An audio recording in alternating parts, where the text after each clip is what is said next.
नमस्कार बंधुगण बंधु माने आपण माने समस्त को आज ज्योतिष कार्यक्रम को स्वागत।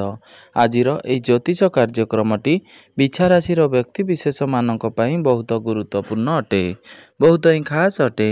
कारण बिछा राशि व्यक्ति विशेष मानकर जीवन यही सावित्री व्रत तथा सावित्री अमावास्या पर ठारू बदलिबाकू जाउअछि। कारण यही सावित्री अमावास्या परे ग्रह नक्षत्र मानकर चलन रे गोटे बहुत बड़ परिवर्तन हेबा पई जाउअछि, जार प्रभाव रे आपणकर स्वास्थ्य, शिक्षा, प्रेम संपर्क, वैवाहिक जीवन, भाग्य, क्यारियर एवं व्यापार वाणिज्य प्रत्येकटी क्षेत्र रे एक बड़ परिवर्तन हेबा पई जाउअछि। तो आपण मानकर जीवन रे केउ सब परिवर्तन हेबा पई जाउअछि से विषय रे जानिबा पई आपण मानकर जदि बिछा राशि होई थाए आपण माने वीडियोटी को स्किप न करी थरे मात्र शेष पर्यंत निश्चिंत देखंतु एवं वीडियो को गोटे लाइक करी चैनल टी को सब्सक्राइब कर दियंतु। आपण माने जदि सच्चा हृदय रे ईश्वर को भक्ति करुथांती, विश्वास करुथांती, तेबे भक्ति एवं श्रद्धार सहित कमेंट बॉक्स रे जय मां सावित्री अवश्य लिखि दियंतु। तेबे बंधु माने आसंतु आरंभ करिबा आज रही कार्यक्रम को, जहा की जन्म राशि एवं चंद्र राशि उपरे संपूर्ण आधारित अटे। तेबे राशि चक्रर 12 गोटी राशि मध्यरु अष्टम राशि हेउची बिछा राशि एवं बिछा राशि राशियाधिपति हेउचंती मंगल। तो बंधु माने एही सावित्री व्रत पर ठारू नवग्रहंकर स्थिति किपरि रहिछि आपण मानकर कुंडली रे से विषय रे सर्वप्रथमे जानि नेबा। राहु आपणक कुंडली रे चतुर्थ भाव रे विराजमान अछंती, शनि आपणकर पंचम भाव रे विराजमान अछंती, शुक्र आपणकर षष्ठ भाव रे विराजमान अछंती, बुध एवं सूर्य आपणक कुंडली रे सप्तम भाव रे विराजमान अछंती, देवगुरु बृहस्पति आपणक कुंडली रे अष्टम भाव रे विराजमान अछंती, मंगल आपणकर नवम भाव तथा भाग्य भाव रे विराजमान अछंती एवं केतु आपणकर दशम भाव रे विराजमान अछंती। तो बंधु माने सर्वप्रथमे आसंतु जानि नेबा आपणकर स्वास्थ्य किपरि रहिबो एही सावित्री अमावास्या पर ठारू। तेबे बंधु माने कुंडली प्रथम भावटी होई थाए आपणकर स्वास्थ्यर भाव, आपणकर इम्यूनिटी सिस्टम रो भाव एवं आपणकर प्रथम भावर अधिपति हेउचंती मंगल। मंगल आपणकर कुंडली नवम भाव रे गोचर करुछंती। तेबे 7 जून को मंगल आपणकर दशम भाव को चलन करिवे।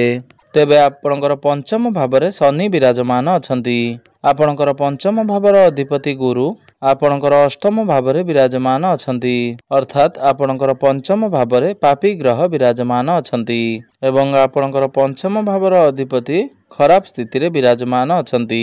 कारण कुंडली रे अष्टम भावटी को एते भलो बोली विचार करा जाई न थाए। तेबे पंचम भावटी होई थाए हमर पेटर भाव। तेणु आपण को आपणकर खाद्य पेय प्रति विशेष ध्यान रखिबार अछि। आपण खाद्य खाइबा को जेतेबेले जाउचंती हेल्दी फूड नियंतु। आपण बाहर खाद्य को संपूर्ण रूप रे अवॉइड करंतु। कारण जेतेबेले आपणकर पंचम भावर अधिपति अष्टम भाव रे गोचर करिथांती तो आपणकर पेट जनित समस्या देखा देई थाए। विशेष करी आपण जेउ आडे बाहर को जाउछंती बा ट्रैवल करूछंती सेतेबेले आपण निज सहित घर खाद्य नै करी जिबाकू भूलंतु नाही। कारण ही सावित्री अमावास्या परे ही नुहे संपूर्ण 1 वर्ष पर्यंत गुरु आपणकर अष्टम भाव रे विराजमान रहिबे।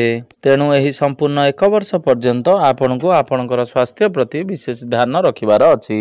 आपणको आपणकर खाद्य पानीय उपरे सचेतन रहिबार अछि। एहा व्यतीत अन्य कोनोसी स्वास्थ्यगत समस्या देखा जाउ नाही।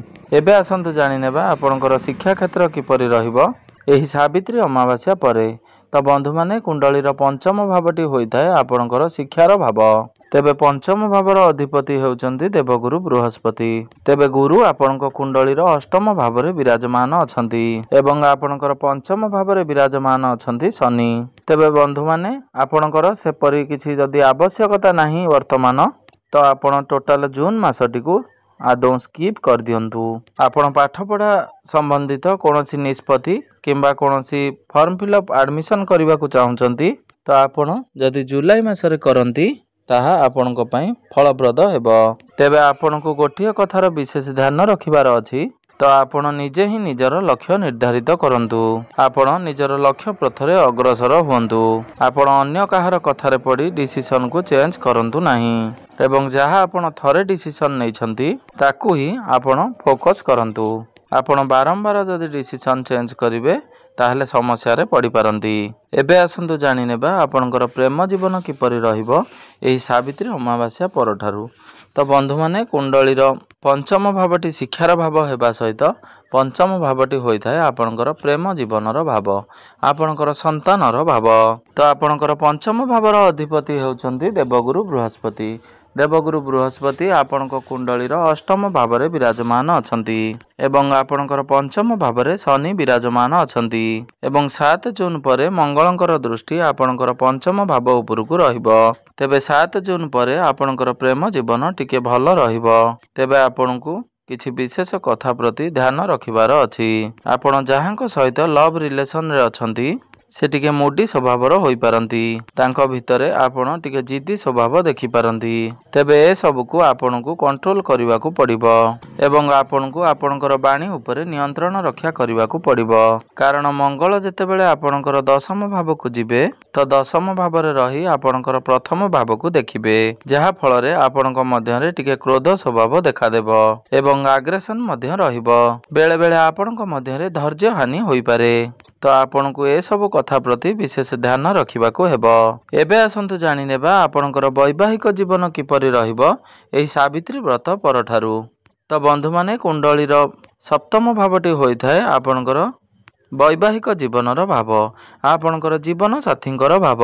ଆପଣଙ୍କର ସପ୍ତମ ଭାବରେ ବୁଧଙ୍କ ସହିତ ସୂର୍ଯ୍ୟ ବିରାଜମାନ ଅଛନ୍ତି ଏବଂ ଆପଣଙ୍କର ସପ୍ତମ ଭାବର ଅଧିପତି ଶୁକ୍ର ଆପଣଙ୍କ କୁଣ୍ଡଳୀର ଷଷ୍ଠ ଭାବରେ ବିରାଜମାନ ଅଛନ୍ତି। ଶନିଙ୍କର ଦୃଷ୍ଟି ମଧ୍ୟ ଆପଣଙ୍କର ସପ୍ତମ ଭାବ ଉପରେ ରହୁଛି। ତେବେ ବନ୍ଧୁମାନେ, ଷଷ୍ଠ ଭାବଟିକୁ କୁଣ୍ଡଳୀରେ ଭଲ ବୋଲି ବିଚାର କରାଯାଇ ନଥାଏ। ତ ଆପଣଙ୍କର ସପ୍ତମ ଭାବର ଅଧିପତି ଯେହେତୁ ଷଷ୍ଠ ଭାବରେ ବିରାଜମାନ ଅଛନ୍ତି, ତେଣୁ ଆପଣଙ୍କୁ ଆପଣଙ୍କର ବୈବାହିକ ଜୀବନ ପ୍ରତି ବିଶେଷ ଧ୍ୟାନ ରଖିବାର ଅଛି।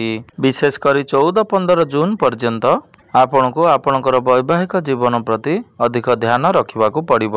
ଯେମିତି ଛୋଟ ଛୋଟ କଥାକୁ ନେଇ ଆପଣଙ୍କ ମଧ୍ୟରେ ଝଗଡ଼ା ନ ହୁଏ ସେଥିପ୍ରତି ଆପଣଙ୍କୁ ଧ୍ୟାନ ରଖିବାର ଅଛି।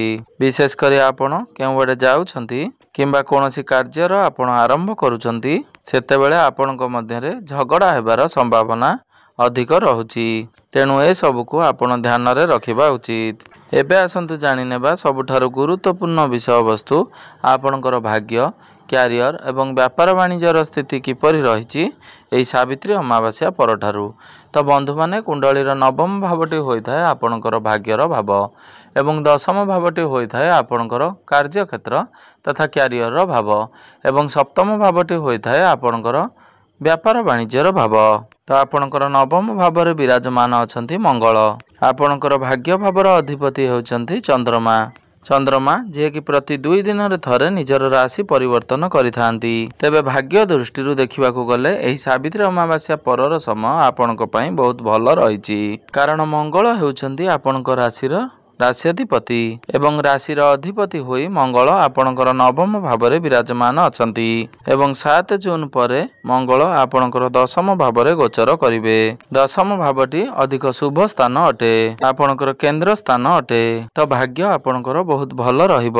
ତେବେ ଭାଗ୍ୟ ସମ୍ବନ୍ଧିତ ଆପଣ ଯେକୌଣସି କାର୍ଯ୍ୟ କରିବାକୁ ଚାହୁଁଛନ୍ତି ବା କିଛି ଷ୍ଟେପ୍ ନେବାକୁ ଚାହୁଁଛନ୍ତି ଆପଣ ତାହା ନିଶ୍ଚିନ୍ତ ଭାବରେ କରିପାରିବେ। ଯଦି ଆପଣ କିଛି ଇନଭେଷ୍ଟମେଣ୍ଟ କରୁଛନ୍ତି, ଯେ କୌଣସି ବଡ଼ ଜିନିଷ କିଣାକିଣି କରୁଛନ୍ତି, କିଛି ବଡ଼ କାର୍ଯ୍ୟର ଆରମ୍ଭ କରୁଛନ୍ତି ତ ଆପଣ ତାହା ନିଶ୍ଚିନ୍ତ ଭାବରେ କରିପାରିବେ। କିନ୍ତୁ ଆପଣ ମନେ ରଖନ୍ତୁ, ତରବର ହୋଇ କୌଣସି କାର୍ଯ୍ୟ କରିବେ ନାହିଁ କିମ୍ବା କୌଣସି ନିଷ୍ପତ୍ତି ନେବେ ନାହିଁ। ତ ଆପଣ ଯାହା ବି କରୁଛନ୍ତି ଆପଣ ଭାବି ଚିନ୍ତି ବୁଝି ବିଚାରି କାର୍ଯ୍ୟ କଲେ ଆପଣଙ୍କ ପାଇଁ ଭଲ ରହିବ। କିନ୍ତୁ ଭାଗ୍ୟର ଆପଣଙ୍କୁ ପୂର୍ଣ୍ଣ ମାତ୍ରାରେ ସାଥ ମିଳିବ, ଯାହା ଫଳରେ ଆପଣଙ୍କର କାମ ସୁରୁଖୁରୁରେ ହୋଇଯିବ। ଏବେ ଆସନ୍ତୁ ଜାଣିନେବା ଆପଣଙ୍କର କ୍ୟାରିୟର କିପରି ରହିବ ଏହି ସାବିତ୍ରୀ ଅମାବାସ୍ୟା ପରଠାରୁ। ତ ବନ୍ଧୁମାନେ, କୁଣ୍ଡଳୀର ଦଶମ ଭାବଟି ହୋଇଥାଏ ଆପଣଙ୍କର କାର୍ଯ୍ୟକ୍ଷେତ୍ର ତଥା କ୍ୟାରିୟରର ଭାବ। ତ ଆପଣଙ୍କର ଦଶମ ଭାବର ଅଧିପତି ହେଉଛନ୍ତି ସୂର୍ଯ୍ୟ। ସୂର୍ଯ୍ୟ ଆପଣଙ୍କ କୁଣ୍ଡଳୀର ସପ୍ତମ ଭାବରେ ବିରାଜମାନ ଅଛନ୍ତି। ମାତ୍ର 15 ଜୁନ୍କୁ ସୂର୍ଯ୍ୟ ଆପଣଙ୍କର ଅଷ୍ଟମ ଭାବକୁ ଚଳନ କରିବେ। ତ 15 ଜୁନ୍ ପୂର୍ବରୁ ଆପଣଙ୍କର କାର୍ଯ୍ୟ ବହୁତ ଭଲ ରହିବ, ଆପଣଙ୍କର କ୍ୟାରିୟର ବହୁତ ଭଲ ରହିବ। ଆପଣ ଯେଉଁ ବି କ୍ଷେତ୍ରରେ କାର୍ଯ୍ୟ କରୁଛନ୍ତି ଆପଣଙ୍କୁ ସଫଳତା ପ୍ରାପ୍ତି ହେବ। ତେବେ ଆପଣଙ୍କୁ ଗୋଟିଏ କଥାର ବିଶେଷ ଧ୍ୟାନ ରଖିବାର ଅଛି, ଆପଣଙ୍କୁ ଟିକେ ଆପଣଙ୍କର କ୍ରୋଧ ଉପରେ ନିୟନ୍ତ୍ରଣ ରକ୍ଷା କରିବାର ଅଛି ଏବଂ ଷ୍ଟ୍ରେଟ୍ फरवर्ड होई काहारी मुहरे किछि कथा न कहंतु सेथिप्रति आपनकु विशेष ध्यान रखिबार अछि। आपनकु निजकु कंट्रोल करिबार अछि कारण सूर्यंकर दृष्टि आपनकर प्रथम भाव उपरकु रहुछि। मंगलंकर दृष्टि मध्य आपनकर प्रथम भाव उपरकु रहिबो।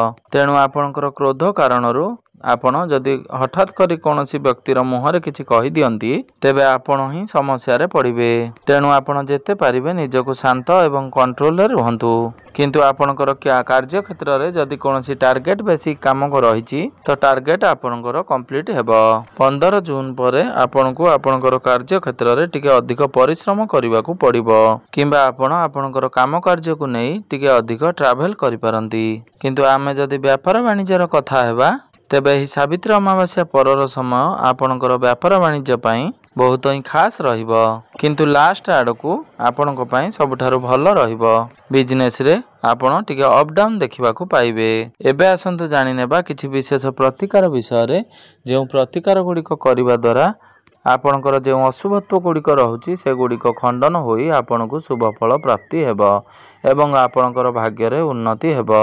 तो जेहेतु आपनक कुंडली रे गुरु दुर्बल स्थिति रे विराजमान अछंती बा खराब स्थिति रे अछंती तो गुरुंकर प्रतिकार स्वरूप आपण प्रत्येक दिन गुरुंकर बीज मंत्र 108 थर जप करंतु। एहा सहित आपण प्रत्येक दिन सूर्यंकर बीज मंत्र रो जप 108 थर अवश्य करंतु। प्रत्येक दिन आपण मंगलंकर बीज मंत्र रो जप 108 थर निश्चय करंतु एवं प्रत्येक दिन हनुमान चालीसा रो जप अवश्य करंतु। तो बंधु माने आपणकर जीवन मंगलमय हेउ एहा ही ईश्वर